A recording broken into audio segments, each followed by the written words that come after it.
What's going on, guys? Steve ZL1 back again with more content.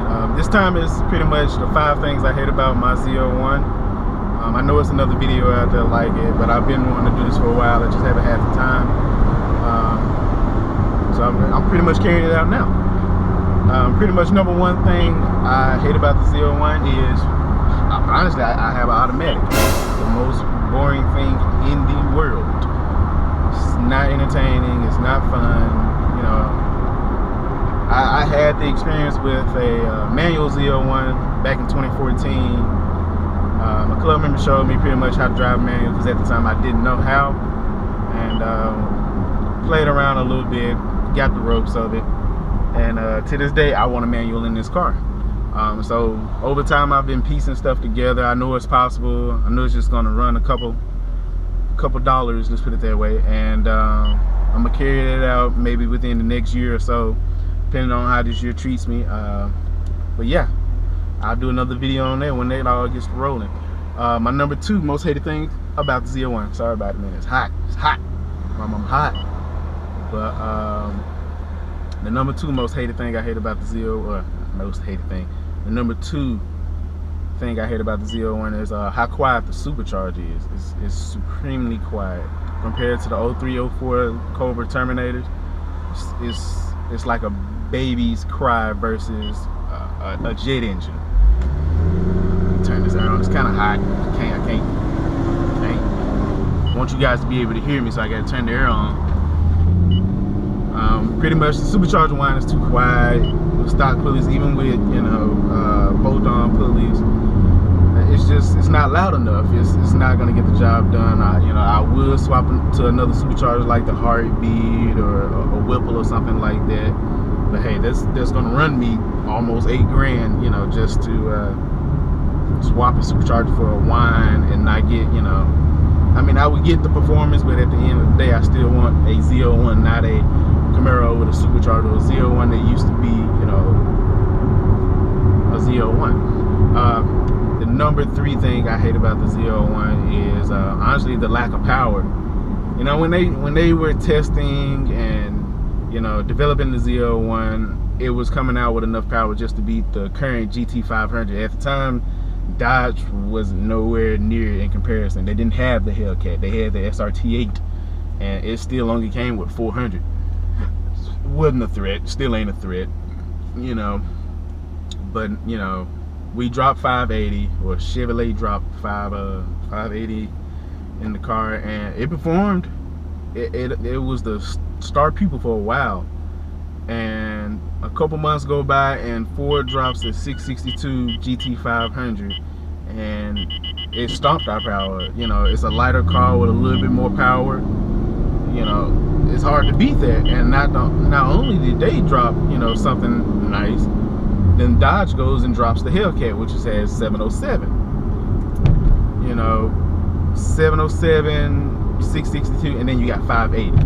We're already having to play catch up with the bolt-ons and, you know, cam. I mean, and, you know, there's nothing wrong with doing cam and everything else to the car, and, you know, I understand you're always going to play catch up to somebody. There's always going to be something out there better, but it's a supercar. When I pay $50,000, $60,000 for a car, for a Camaro at least, I expect a nice bumping power, not just a supercharger with nice suspension.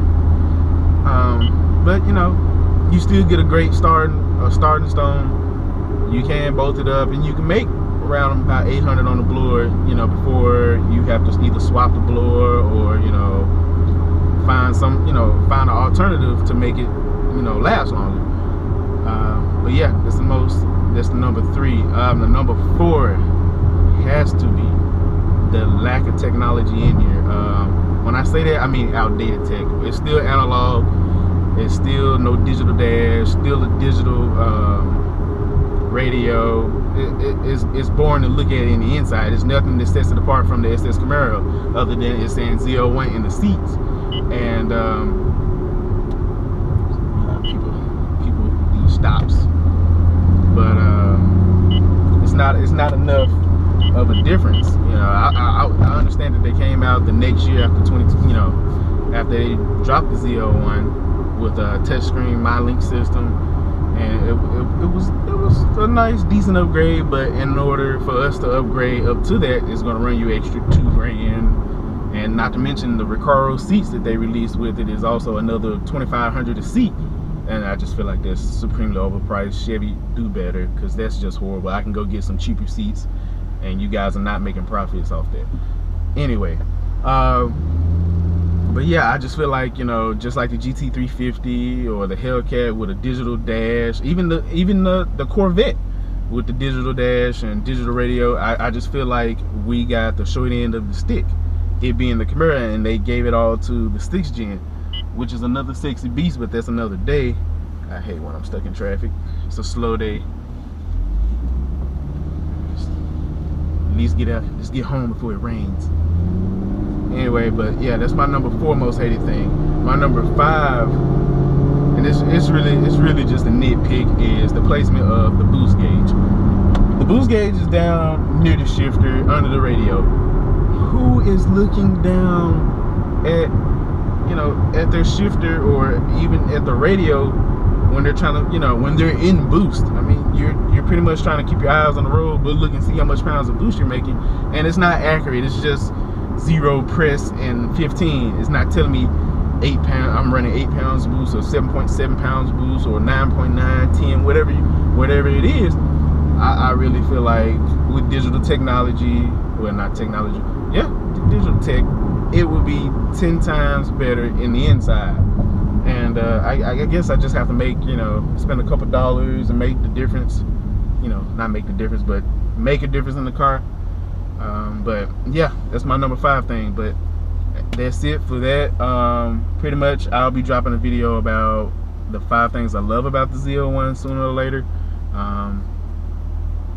and some more content. Hopefully I get out to the track if it's not too hot, get some more content for you guys, and cover some more things and events. Pretty much that's it. That's all I got. Make sure you like and subscribe this video, well, to my channel and this video. Yeah, that's all I got. Appreciate it.